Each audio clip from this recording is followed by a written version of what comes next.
Welcome, everyone, to today's panel discussion, Strengthening the Healthcare Supply Chain in a Post-Pandemic World. I am Brian Zimmerman, AVP Client Content Strategy with Becker's Healthcare. Thank you for joining us today. So before we meet our panelists, I'm just going to cover some housekeeping instructions. So we will begin today's webinar with a discussion, and we'll have time at the end of the hour for a question and answer session. You can submit any questions you have throughout the webinar by typing them into the Q&A box you see on your screen. Today's session is being recorded and will be available after the event. You can use the same link you used to log into today's webinar to access the recording. If at any time you don't see your slides moving or are having trouble with the audio, try first refreshing your browser. You can also submit any technical questions in the Q&A box. We've got folks on the back end here who are ready to help you. So now I'd like to welcome our esteemed panel and tap on each of them to introduce themselves and quickly share a bit about their organizations and all that as well. So Scott, why don't you go first? Hi, Brian. Hi, everyone. My name is Scott Meacham. I'm pleased to be here today. I'm the president of the U.S. pharmaceutical business for Fresenius Kabi. I'm a pharmacist by training, and I've been in the healthcare industry for more than 35 years, and the last 17 years at Fresenius. Excellent. Thank you so much for being here, Scott. Valerie, how about you go next? Hello, everyone. I'm glad to be here. I'm Val Jensen. I'm the Associate Director at the Drug Shortage Staff. I manage the Drug Shortages program for the FDA, and I've been in that role for over 20 years now, so I've been at the FDA all of that time, and I'm a pharmacist by training as well. So looking forward to today, and thank you for having me here. Thank you. Great to have you. Jonathan, why don't you go next? Great. Thank you very much, and good afternoon. My name is Jonathan Kimball, and I'm the Vice President for Trade, International Affairs, and Strategic Initiatives at the Association for Accessible Medicines. AEM is the trade association. We represent the generic and biosimilar manufacturers in the United States, and based on our latest survey data, our members combined produce about 60 billion doses of medicine every year in the United States and employ 52,000 workers. And I think a great example of that is Fresenius Kabi, and you'll hear about their investment in a little while from Scott. And our mission at AEM is we work to ensure that patients in the United States have access to high quality, more affordable medicines. Thank you very much. Thank you, Jonathan. And Dr. Loressa Cole, why don't you go next? Hi, everyone. I'm Dr. Loressa Cole from the ANA Enterprise. I have been CEO of the ANA Enterprise for the past 4 years. A couple of years prior, I worked with one of our entity organizations, the American Nurse Credentialing Center. And prior to that, I have many years of experience from the hospital setting, having served in multiple roles as a nurse leader, including chief nurse officer and chief nurse executive for some large healthcare systems. Pleasure to be here. Pleasure to have you, Loressa. And now I want to move to just some opening questions here. I'll make it a two-part question. I'll ask each of you. So the past 2 years, of course, have been transformational across industries and fields and for all of our lives, really. But of course, healthcare has been so impacted by the pandemic. So I'm curious if each of you could tell us a bit about what challenges you've overcome and what key learnings you've really implemented for better readiness for future disruptions. And can you also share what you feel needs to be implemented moving forward as leaders? Loressa, I'm going to tap on you to get the ball rolling. Okay, I don't know if I'll remember all those parts, but most certainly ANA Enterprise has been impacted. We had to have a wholesale shift of our body of work 3 years ago when the pandemic began, and it really was an all-hands-on-deck situation to ensure that the needs of nurses were being heard and that we had an adequate response to them. So I would say really it was rewriting the playbook, if you will, for what were the priorities of the General Nursing Association that serves America's registered nurses.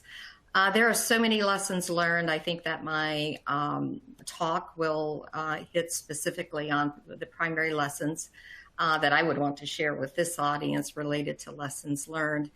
And going forward, I think that, I would just want to emphasize, as again, I will in my talk, that the most important asset resource that we have to weather this type crisis or any other to come would be the people who are doing the work and are caring and touching the patients that we serve. So certainly, I would want to implore everyone to consider the human resource commodity and factor, and that's what my talk will center on. Thank you, Dr. Cole. I believe you hit on each of my prompts. So you did that, and I look forward to hearing more from you in your portion of the talk today. So, Jonathan, perhaps we can turn it to you now to share about any challenges you experienced, lessons learned, and what you think needs to happen in the future. Sure. Thank you very much. I think one of the things we as an industry are doing better now is we now have leaders of supply chain for our companies coming together to talk about the key policy issues that are facing the generic and biosimilar industry. So we have greater coordination around the policy challenges as well as policy solutions that we can work on. So I think that sets us up well for any potential challenges moving forward. I think one of the learnings is that there's a real direct link, especially in the policy dialogue, between healthcare security, national security, and market certainty. And it's one of the issues I'll be talking about in my presentation as well, is how the market challenges have a direct link to supply chain resiliency in the United States. And then finally, I think on what would need to change as we're going forward, as we look towards being prepared for the next pandemic or healthcare crisis, it's really how the healthcare system in the United States values essential medicines. I think one of the challenges, and again, I link it back to the market, is there has been this erosion of price that payers are willing to pay for essential medicines, and we see that having a significant impact when we look towards the future of addressing pandemics going forward. So I will get into many of these points as well in my presentations. So thank you very much. Yeah. Thank you, Jonathan. Looking forward to hearing more from you as well. Valerie, what would you add on this? Sure, and as you're all aware, drug shortages have been a persistent problem in the U.S. and FDA prioritizes drug shortages as a very important part of our work and critical, really. And so I think our problems, that we've continued to have through the years with shortages got really amplified during the pandemic, and we've had to meet those new challenges. And I think communication with industry and our other stakeholders has just been key, and I'll talk more about that in my presentation. But I really think we've had great communication, great effort, and just we need that to continue. Thank you. Excellent. Thank you, Valerie. And Scott, why don't you round us off here on this first question about challenges you've experienced, key lessons learned, and anything you hope for the future.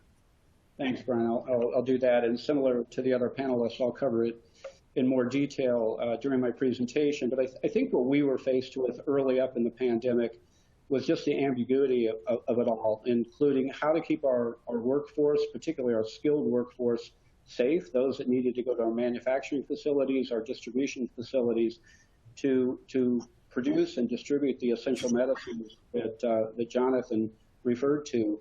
And then beyond that, making sure we had the supply of components and API that we needed, and trying to get the balance right. We, like a lot of people in healthcare, were trying to figure out what was going to be needed and where we needed to pivot. So I think we learned a lot through that, and one of the learnings is how do we build more capacity, more redundancy, and more resiliency in our supply chain. Appreciate that so much, and I think collectively there's some common themes here, but I think also some unique perspectives. And as we move through each of your talks today, I think it will collectively paint a broad picture about what's happening in the industry and what potential changes is afoot. With that, Dr. Cole, I will turn the floor over to you now for your portion of the talk. All right, thank you. And again, I'm very grateful to be with you today, speaking on behalf of the ANA enterprise, which is comprised, as you see the logos there, of the American Nurses Association, the American Nurses Credentialing Center, and the American Nurses Foundation, who collectively represent the general interests of our nation's 4.3 million nurses. Hopefully, we all can agree that nurses are the bedrock of patient care and to our nation's health, absolutely essential. And 3 years into a global pandemic, there are many lessons learned, and I want to speak to the human resource side of this equation. We can create vaccines, we can right the supply chain, but without expert nurses, and right now we do have a crisis in the supply of not only nurses, but also physicians and other caregivers. we're absolutely putting our healthcare system and our very economy at extreme risk for collapse. Next slide, please. I would like first to highlight what the nursing workforce looked like pre-pandemic.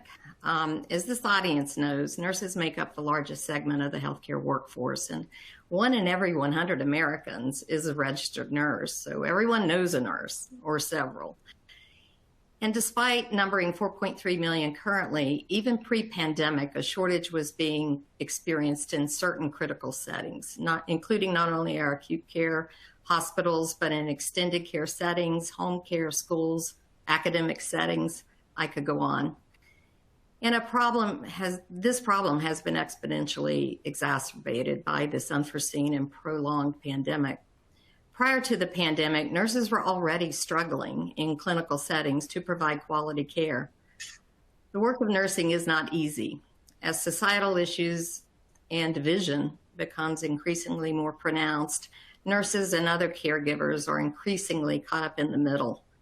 For example, pre-pandemic, 1 in 4 nurses reported having experienced an assault at work, and that's higher than almost all other professions.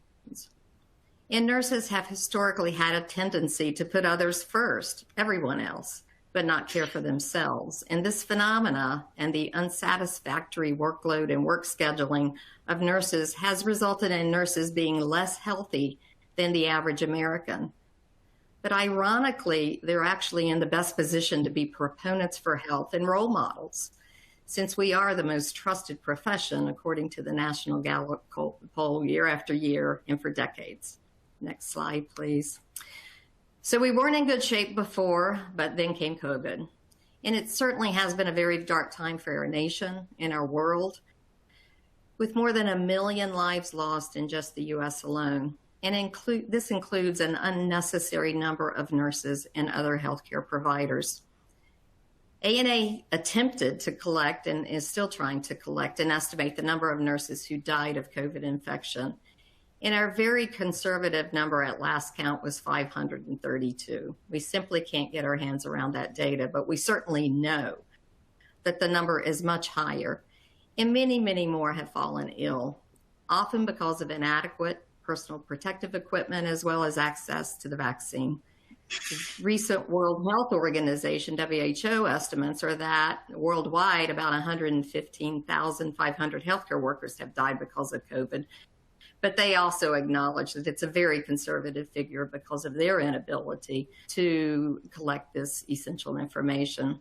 But we certainly do know that the after effects to the healthcare professionals who did survive include continued heavy workloads and long-term workload-related stress and burnout, and a psychological impact that we know is impacting decisions of every nurse each day regarding their willingness to continue in this profession. Next slide. So what else we know to be true is that, the nurses continue to have a very difficult time recovering. The ANA enterprise has been collecting data for 3 years now from nurses about their experiences on the front line. And we know that their priority has been to their organizations throughout the pandemic. But right now, they're tired and their commitment is wavering. The American Nurses Foundation and ANA launched a series of surveys to nurses at the start of the pandemic. And most recently, in January, as a continuation of this survey series called the Pulse of the Nation's Nurses Survey Series, the foundation has fielded yet another study to probe into today's issues. This was completed just this January, and the continued impact that the pandemic has had on America's nurses, specifically looking at mental health and general well-being. In this last survey, nearly 12,000 nurses from around the country participated. And the concernings of this study, as you can see on this slide, is that a significant majority of nurses remain stressed, frustrated, exhausted, and specifically calling out younger nurses, they're in worse shape than nurses who have been in the profession for a while. Really, our future, if you will, is depending upon the experience that younger nurses, and we broke it out for highlighting nurses under the age of 35. And we found that only 19% of those under 35 years of age believe their organization cared or continues to care about their well-being. And 63% of nurses under the age of 35 state that they're strongly considering leaving not only their current jobs, but leaving the nursing profession. Next slide. So what are those reasons for anticipated departure? They're highlighted on the slide here. And the primary reasons, the top two, were really not that surprising to the ANA Enterprise staff, and they include staffing and nurses' personal concern now for their own personal health as well as their general state of well-being. But less predictable was really reason number three of reasons to want to leave the profession. And that all relates to feeling that they had and continue to have inadequate support provided by employers during the pandemic. Next slide, please. So we at the ANA Enterprise, we have had ongoing and continued communication with agencies that would include the CDC and HHS and FDA and many others, pharma, legislators, employers, and many healthcare partners that we have worked very closely with, including the AHA and the AMA, for example, throughout the pandemic. There are lessons learned. We've all shared our general learnings from the pandemic. But ANA's commitment on behalf of America's nurses and those who paid the ultimate prices, we will never forget these lessons learned.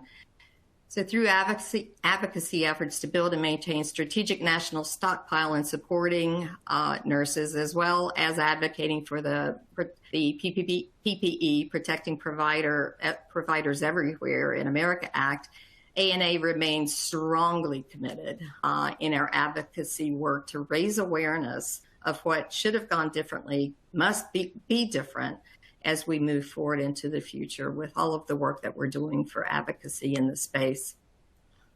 And then on to the next slide, I want to highlight just really a general call to this audience, whereby I think everyone can play a key role in preserving this essential workforce that we must preserve, the registered nurse workforce in this country. First of all, you see in the slide that we've put nursing in the center, but I have to say that that includes all caregivers because we have heightened interest and awareness that all caregivers have had health impact related to the pandemic. So first, I would say embrace the central role that nurses play in safe and effective care delivery, and recognize that there is still recovery needed, and the effects of COVID on our care teams is long-term and not over. Our nation's nurses, physicians, and other caregivers remain in a very vulnerable state. And as the largest number on the care team, we must recognize that the role nurses play in finding solutions is absolutely essential. Trust has been eroded because in many instances, nurses have not felt that they were heard, and sometimes no communication is interpreted at the bedside as someone's poor intent to protect or to preserve patient quality. So as equal partners, nurses can find solutions that perhaps are otherwise not being considered, and they can impact the opportunities that we must recognize to drive efficiency, quality, and to build the resources that we need to have in our hands to prepare for the next emergency crisis, because there will be another one. At the ANA Enterprise, we often hear from our audiences that nurses always find the workarounds, and they are inherently by nature problem solvers and innovators. So by providing them a seat at the table and capitalizing on the trust that nurses have with the public and those we serve, we can recognize and embrace the opportunity that we have to be better and stronger post-COVID. And really, our opportunities are unlimited, and I thank you for your time today. Happy to take your questions later. Thank you so much, Dr. Cole. And I think it's so important to center this conversation around the human element here and the sacrifice nurses have made. And of course, supporting nurses requires getting them, as Dr. Cole pointed out, getting them the supplies they need. And solving some of these supply chain issues, legislation is going to play a big role here. So with that, I want to turn the floor over to Jonathan for his portion of the presentation today. Thank you very much. And, you know, it's been almost, 2.5 years since the onset of the global pandemic, but I think we all can remember how much our lives changed. So, you know, with a matter of days, we began working from home, flights were grounded, and supply chains across the global economy were upended. And we all found many of our grocery stores with bare shelves.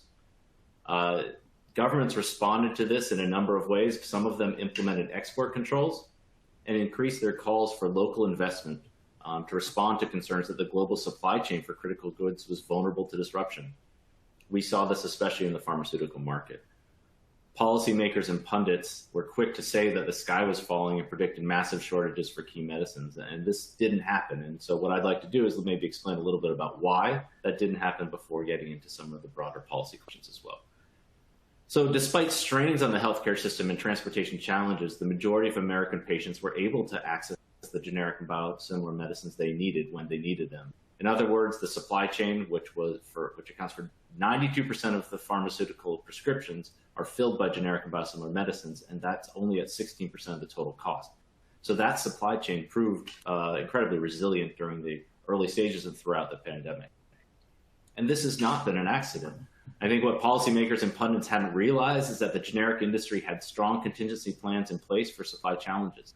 Companies had learned from earlier disruptions, whether those were caused by government policy, like when we saw China shut down manufacturing in the lead up to the Beijing Olympics, or natural disasters like the case with Hurricane Maria. The generic and biosimilar industry, the pharmaceutical industry in general, learned how to manage amidst that adversity. These contingency plans and the safety stockpiles that were on hand were instrumental in ensuring the continuity of supply. And over the last 2+ years, as the pandemic has continued, these plans have been strengthened even more, with companies demanding greater certainty in their own supply chains, but also expanded volumes in their own stockpiles. In the face of massive transportation bottlenecks, generic pharmaceutical companies found alternative ways to get their products to the United States, in most cases absorbing the extra costs associated with new routes and the reduction in shipping options. In fact, we at AAM, we asked IQVIA to do an analysis for us where they looked at what happened in the short period of time, the few months following the Trump administration declaring a national emergency. That was done on March 13th, 2020. And while there was a significant increase in demand for prescriptions, and I think we saw that with patients asking for 90-day supply as opposed to the 30-day supply, so there was that initial the increased demand for products. But we saw after a few months, and the IQVIA study bear this out, we saw that wholesaler sales and inventory levels had risen to meet that demand. And by mid-May, we saw the inventory of medicines was maintained and steady. So I think we as the industry are proud of that. It doesn't mean that the challenges don't exist, and we are continuing to focus on that. Yet while the generic industry was successful in this regard, we saw Republicans and Democrats alike calling for increased production of medicines in the United States, and we completely understand the rationale for those calls. Encouraging the production is both a central theme to the Biden administration's supply chain strategy, as well as numerous bipartisan proposals that some of Congress's leading Republican and Democratic voices called for. In response to these proposals for increased U.S. production of generic pharmaceuticals, the industry, we at AAM, developed a slate of incentives that, if implemented, could attract the type of investments that policymakers are calling for. Our blueprint for enhancing the security of the U.S. pharmaceutical supply chain recommends the following to encourage greater production of essential medicines here in the United States. First, we believe the U.S. government should provide more grants and tax incentives to encourage this type of production. We think that when companies are supplying the national stockpile, the U.S. Department of Veterans Affairs and the Department of Defense, the three big agencies which provide direct procurement of pharmaceuticals, we think for essential medicines, those contracts should be on a long-term basis with guaranteed price and volume contracts. This, when we were talking amongst our board, our members, that this is really the most important part. They want to ensure that there is a predictable market when they are looking to expand production in the United States. because whether it's a few million to expand a line or tens to hundreds of millions to launch a new greenfield investment, the companies need to know that there's going to be a market for those products, and that when they flip the switch for the new line or open the door for the new plant, that they're not going to be undercut by less expensive imported products. So the government can really help by helping to establish that predictable market for U.S.-made products. At the same time, we're proposing to leverage the Medicare and Medicaid programs to encourage U.S. manufacturing. We suggest doing this in 3 ways. First, waive Medicaid rebates for domestically manufactured generic medicines on the essential medicine list. 2, establish a Medicare star rating system to reward Part D plans that prefer U.S.-made essential medicines. And 3, provide bonus payments to Medicare Part B providers who administer U.S.-produced essential medicines. In addition to those provisions, we also believe that the FDA, the EPA, and regulatory bodies should provide greater efficiencies in approving new lines as well as domestically manufactured products in new plants. And then finally, the pharmaceutical supply chain will be most secure if we're operating in a globally diverse environment. So we are encouraging the Biden administration to launch negotiations with our key allies on an international pharmaceutical supply chain agreement. This blueprint that we proposed includes actionable short-term steps to expand U.S. production of medicines, while also presenting incentives to further enhance the security of the U.S. pharmaceutical supply chain. And the reason this is important is because it can take 3 to 5 years to get a new plant up and running. It can cost hundreds of millions of dollars. So having a consistent commitment from the federal government is critical in helping to develop and expand this production even further here in the U.S. Now, the industry's global manufacturing footprint evolved over decades following intense pricing pressure here in the United States as well as in Europe, but also the growth of technical expertise in places like India, China, and elsewhere. And since the U.S. appetite for low-cost generics isn't likely to wane, policymakers and other interested stakeholders will have to carefully consider how to target government and commercial incentives to attract specific manufacturing investments here in the United States. In the end, this comes down to how much purchasers of essential medicines value domestically made pharmaceuticals. Is there a willingness to pay what will likely be higher prices for U.S.-made medicines? And this is, again, to the point I mentioned earlier, it's especially important that there be a predictable market where long-term price and volume contracts can be leveraged to help create the market where companies will feel comfortable making the investments. And as noted in a number of U.S. government reports, market conditions can significantly influence the availability of essential medicines for American patients. As an example, in its 2019 report on drug shortages, root causes, and potential solutions, the FDA acknowledges that the structure of the pharmaceutical market has a real impact on the security of the pharmaceutical supply.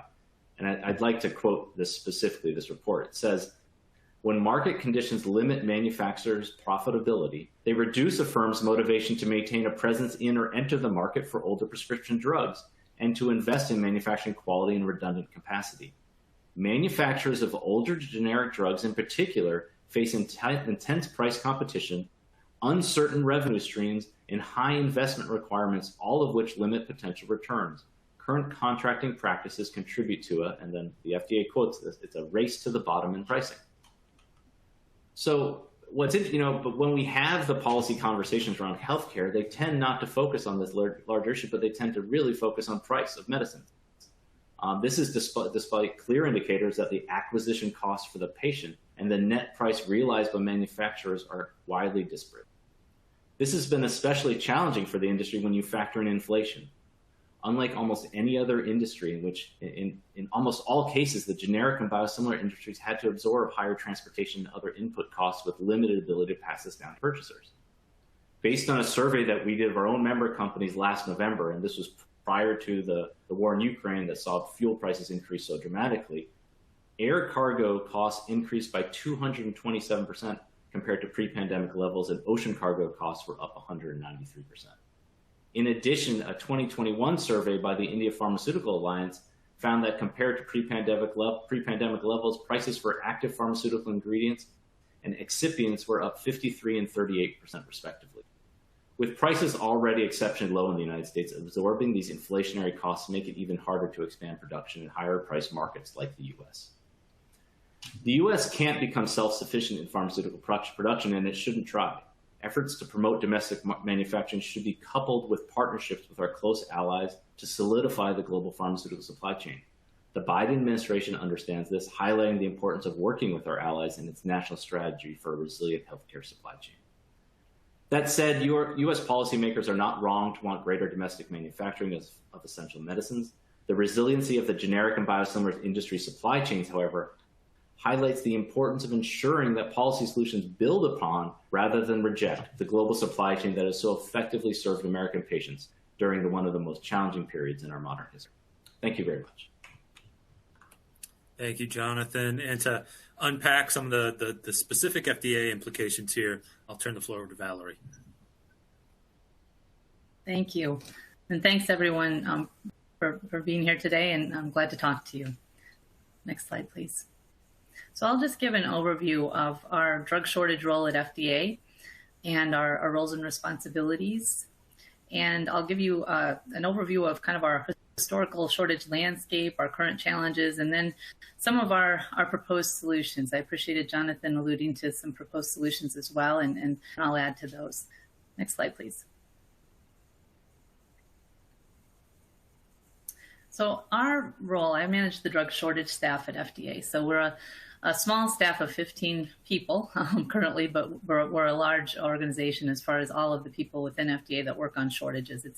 It's a high priority. It's continued to be a high priority. So our main role is to work with industry and facilitate temporary and long-term strategies to address potential shortages, especially those that we're able to work to prevent. That's our main goal. And then when the shortage does occur, doing everything possible to actually mitigate that shortage. So we're not only working with the companies on anything that can be done, whether that's working on a specific manufacturing problem that's occurred or expediting review of new suppliers or manufacturing sites or manufacturing lines or anything that the company needs to do to either mitigate or prevent that shortage. And then also, in some cases, doing a temporary import of drug to address a shortage. Those are all kind of our toolbox. But our other main goal is to distribute information. So getting information out to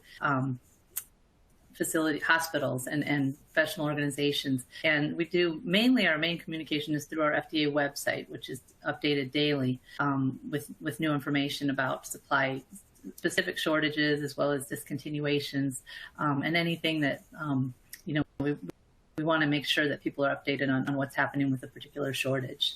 Next slide, please.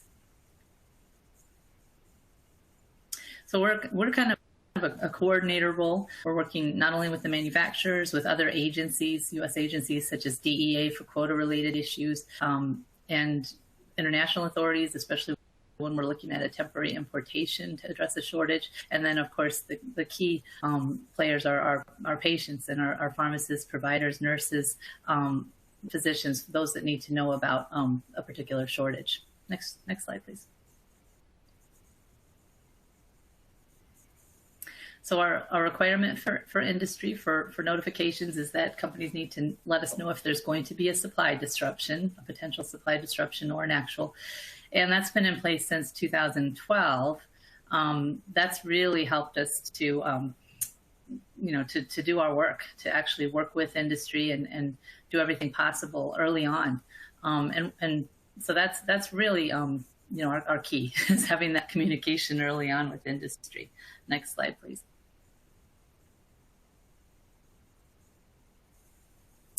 And I'll go through kind of our history with shortages. So we've really had, so if you look at 2011 is when we had a large spike in shortages. We had several firms that were having manufacturing problems at the same time. And then we improved things. Things look like they're much better. And even during the pandemic in 2020 and 2021. And as Jonathan alluded to, I think we expected much worse. I think we were really anticipating things to be much worse. But I will mention that even though this slide makes it look like things are doing really well, I know some of the shortages that have occurred, even though we have lower numbers of new shortages, some of them have been really impactful. And I know you're all experiencing that. So the shortages like the IV fluids, for example, the diluents, some of these shortages have really impacted healthcare.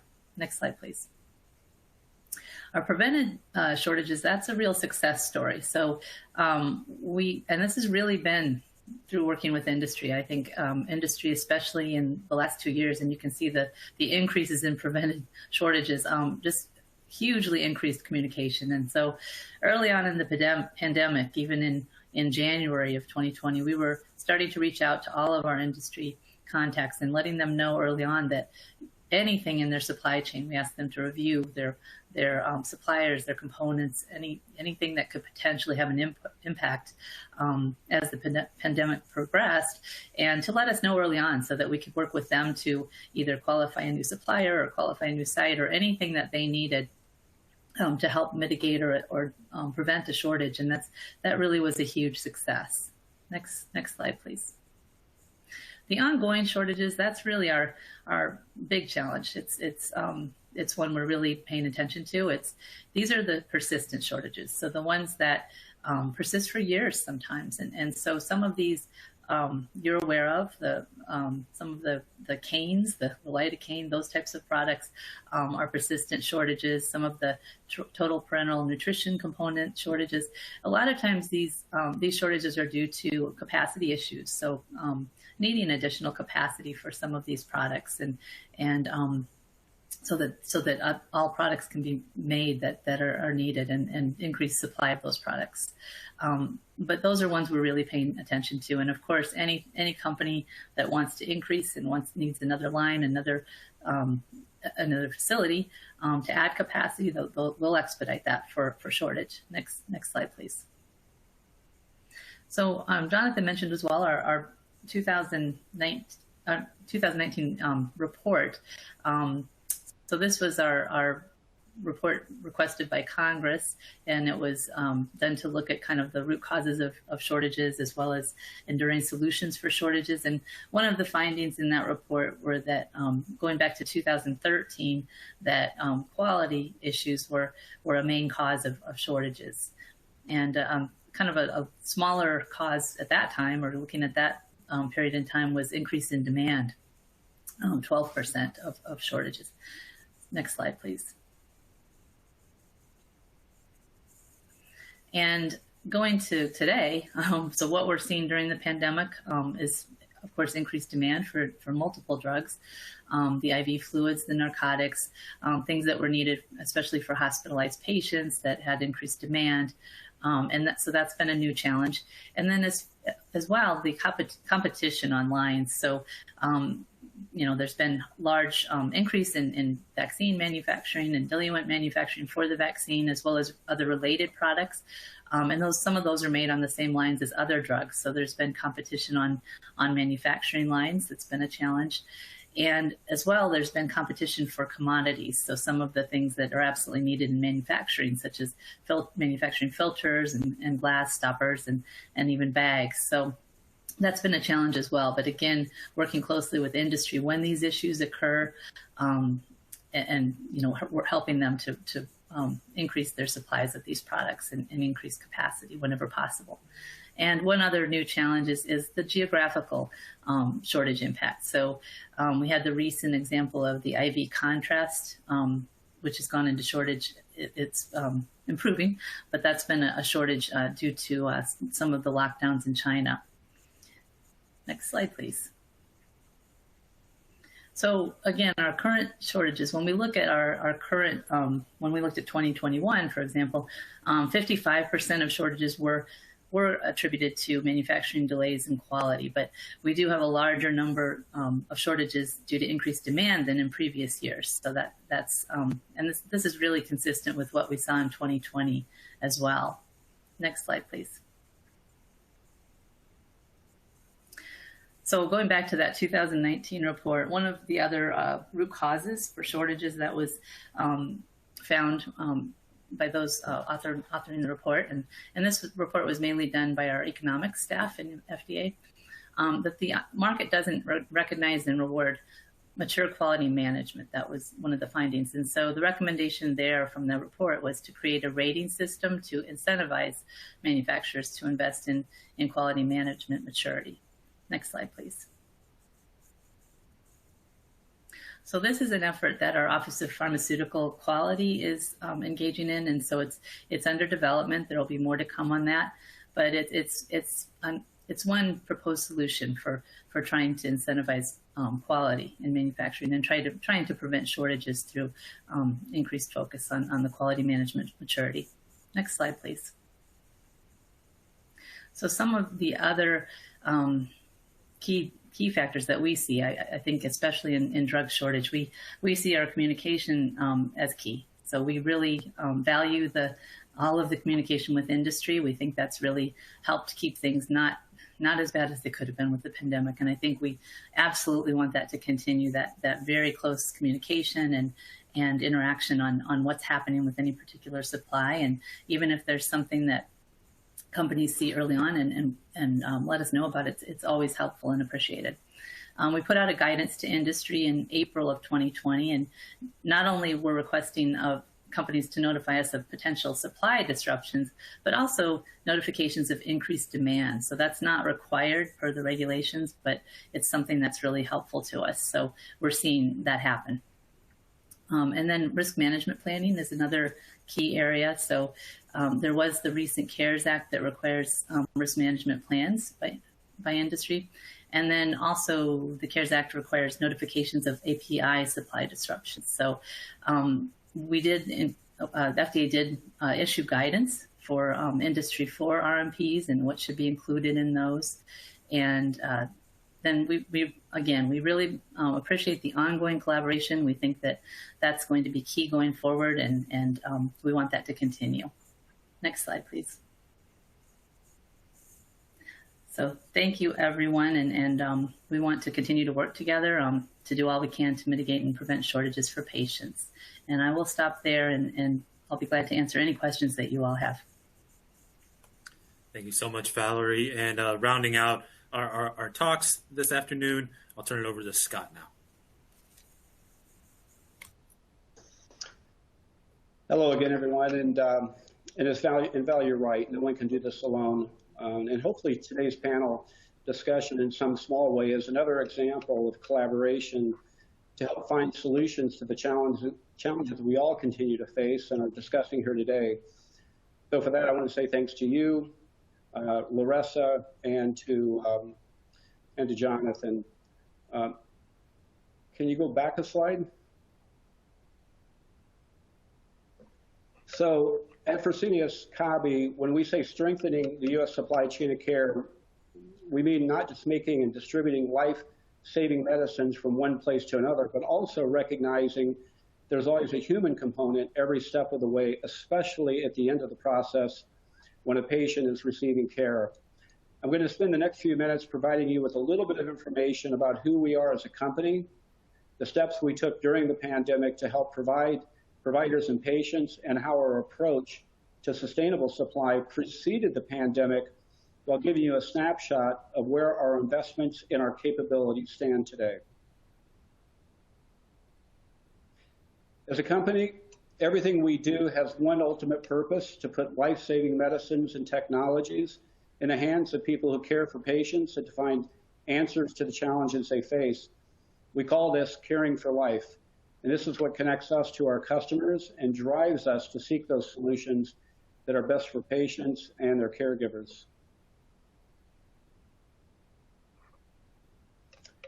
Our U.S. business is a diverse portfolio of products that are used to help treat critically and chronically ill patients. The main areas of focus include pharmaceuticals, which include IV drugs, specialty products, a pipeline of biosimilar candidates, IV solutions, and parenteral nutrition.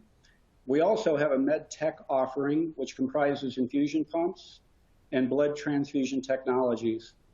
For today's discussion, I will focus on our injectable drugs, as it is still our largest part of our U.S. business and where a lot of our efforts were focused during the pandemic.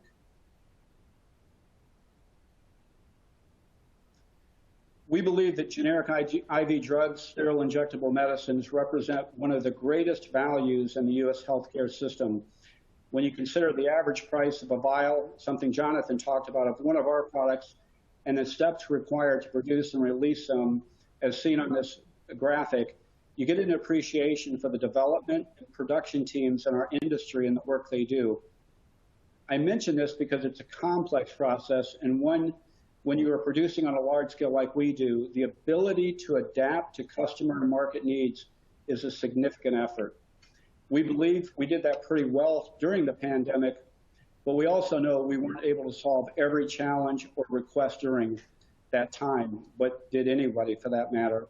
And of course, we are still challenged by the lingering effects of COVID, and I'll touch upon that in a moment. Fresenius Kabi has a regional U.S. focus on customers and manufacturing that is buoyed by the strength of our global resources, capabilities, and relationships. The other element of complexity in our business is the market dynamic of having so many competitors. Among other things, it makes it challenging to forecast for the customer needs and then therefore to adjust production planning.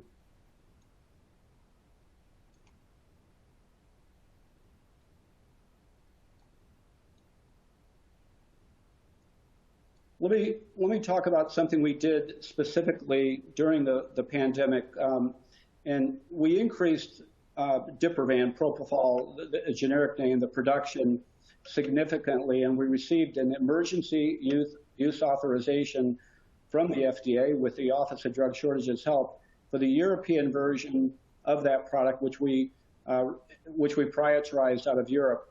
We also reprioritized production of COVID-adjacent therapies such as sedatives, pain medications, antibiotics, paralytics, anticoagulants, and antiemetics. And through the crisis, we worked with the U.S. Department of Health and Human Services, as well as ASPR, to increase supplies and availability of critically needed ICU medications held in the Strategic National Stockpile as cases of COVID-19 continue to increase. Our ability to focus on these categories of products was, as I said earlier, a testament to our production teams, but the tough reality was that elective surgeries dropped off almost completely, which dramatically affected our business, but also allowed us some additional production flexibility and capability. Also, we secured continuity of supply contracts with group purchasing organizations in 2019, and during the pandemic, added several products to those agreements.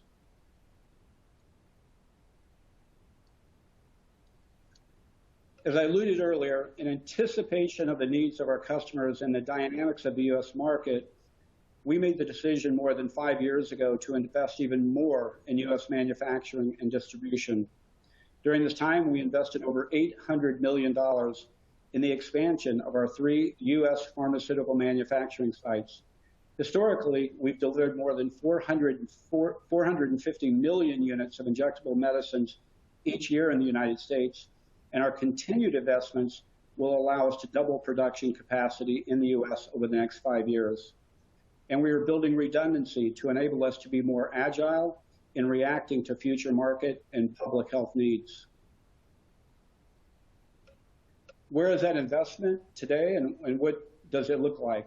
You may be surprised to learn that more than 70% of our products for the U.S. are formulated, filled, and packaged in the U.S. at three locations: in New York, Illinois, and in North Carolina. This U.S. presence helps us provide flexibility in mobilizing resources or change production scheduling so that we can quickly respond to mitigate shortages or meet challenges to the market needs. And to put that into some additional context, we currently market more than 700 product codes in the U.S.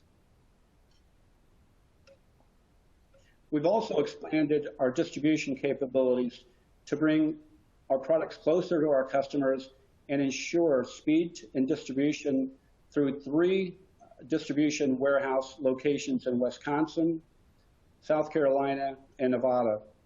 Today, Fresenius Kabi has in total almost 1 million square feet of warehouse space in the United States.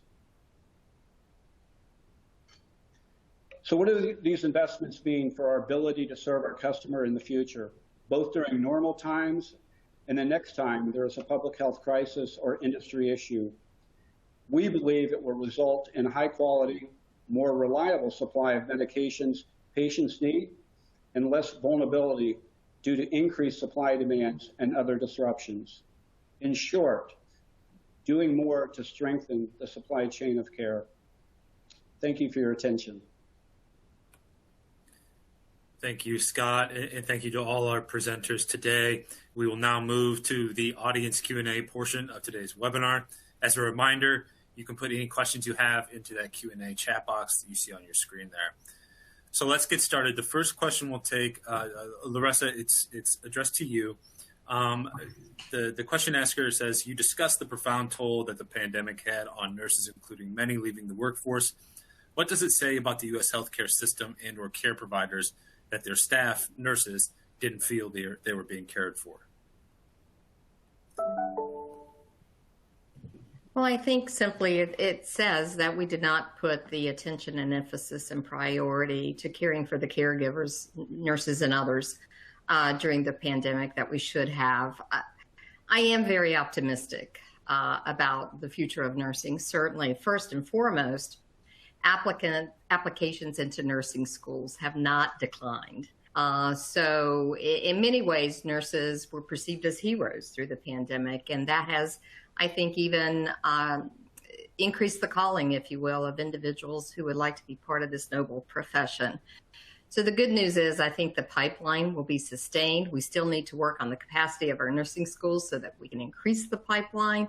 But that said, I think our emphasis needs to be on the nurses who have gone through a very difficult time, and other caregivers as well during the pandemic.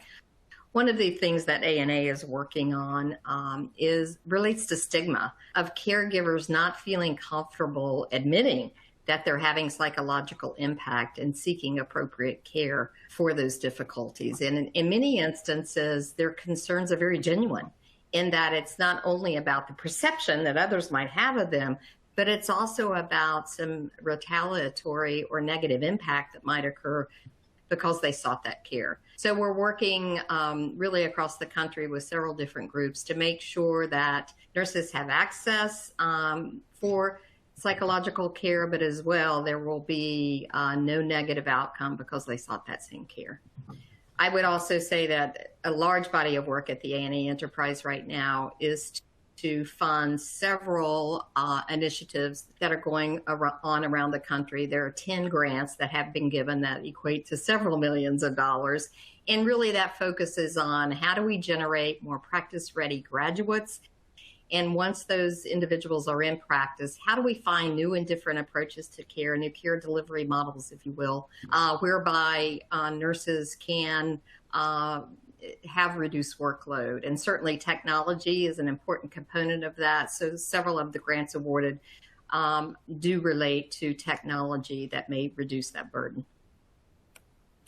Thank you, Dr. Cole. And I think it makes sense. There's another audience question comment that's coming for you, and I think it makes sense on the heels of your response to just go ahead and ask it. They're asking for you to define workload. When you say workload, are you talking about patient ratios, acuity, or something else? Certainly ratios is a part of it. You know, it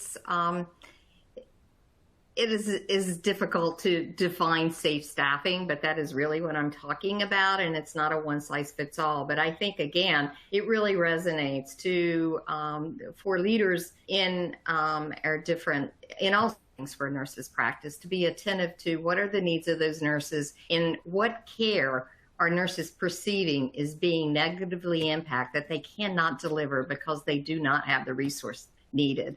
So workload for the nurse, I think, relates to, am I able to do for my patient what I need to do? And if not, that becomes a very stressful situation for me because I leave at the end of the day knowing that I did not care for this individual or these individuals as I should have. So that said, it is overwhelming workload whereby needs are not being met as interpreted by the nurse. Thank you so much. I appreciate that.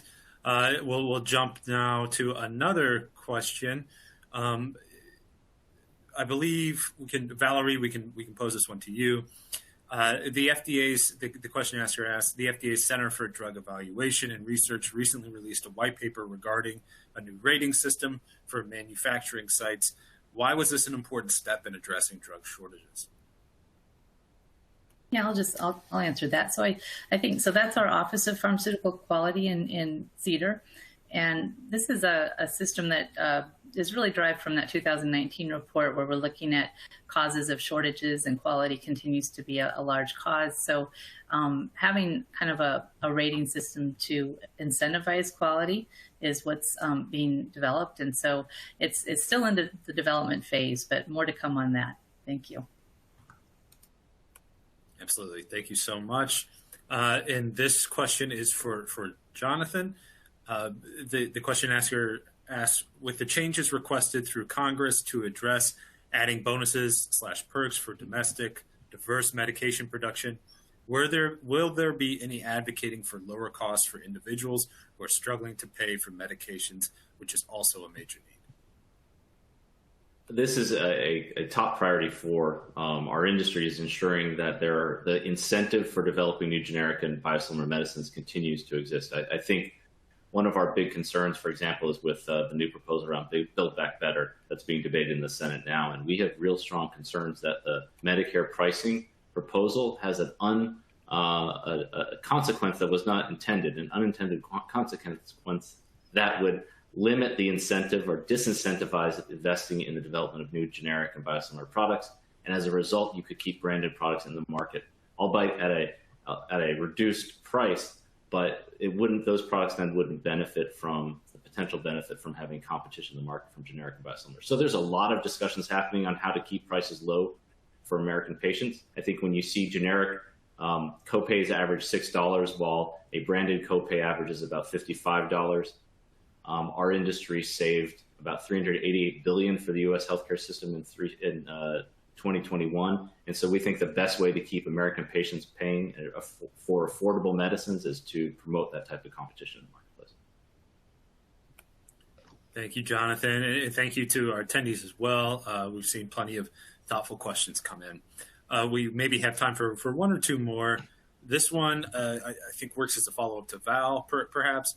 The attendee asked, can you please explain the laws about manufacturers being required to notify whomever about supply disruptions? Yeah, so that's a 2012 regulation. So it's a requirement that manufacturers notify FDA of any, and this would apply to both biologics now and as well as CDER drugs, so CDER and CBER, so the vaccines, as well as the other CBER regulated drugs, as well as the drugs that we regulate in CDER. So the requirement is just that companies do need to notify us 6 months in advance of any discontinuation or known interruption in supply.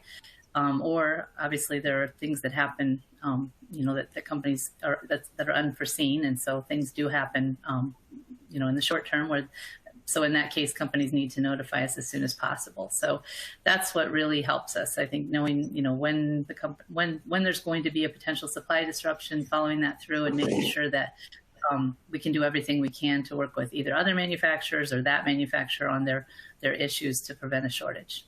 Thanks. Thank you, Valerie. Appreciate the clarity there. And we have time for one more question. Scott, this one's directed to you. The attendee asked, you spoke about many of the steps Fresenius Kabi took during the pandemic. What were some of the challenges you faced in trying to accomplish this? Are you still facing these challenges?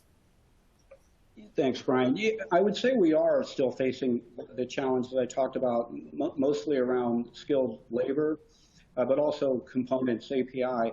But I think we're making good progress. We're spending a lot of time hiring and training and putting in systems to automate our processes and trying to get greater throughput, getting larger batch sizes. We've also put programs in place looking at alternate API, alternate components that we need to qualify. As some of you know, or maybe many of you know, you don't often develop a generic drug with multiple APIs. It's typically one. Well, if that one falls short, then you've got a problem. So we're looking at building redundancy and the resiliency that we've talked about over the last hour. But the challenges are still there. I think they're across the board in healthcare right now. But we're putting a lot of effort and a lot of focus to solve those. Excellent. Thank you, Scott. And once again, thank you, Valerie, Jonathan, and Loressa as well for excellent presentations and tackling some of those audience questions and my questions at the top as well. I also want to thank Fresenius Kabi for sponsoring today's webinar. To learn more about the content presented today, please fill out the post-webinar survey. And thank you so much again for joining us. We hope you have a wonderful rest of your afternoon.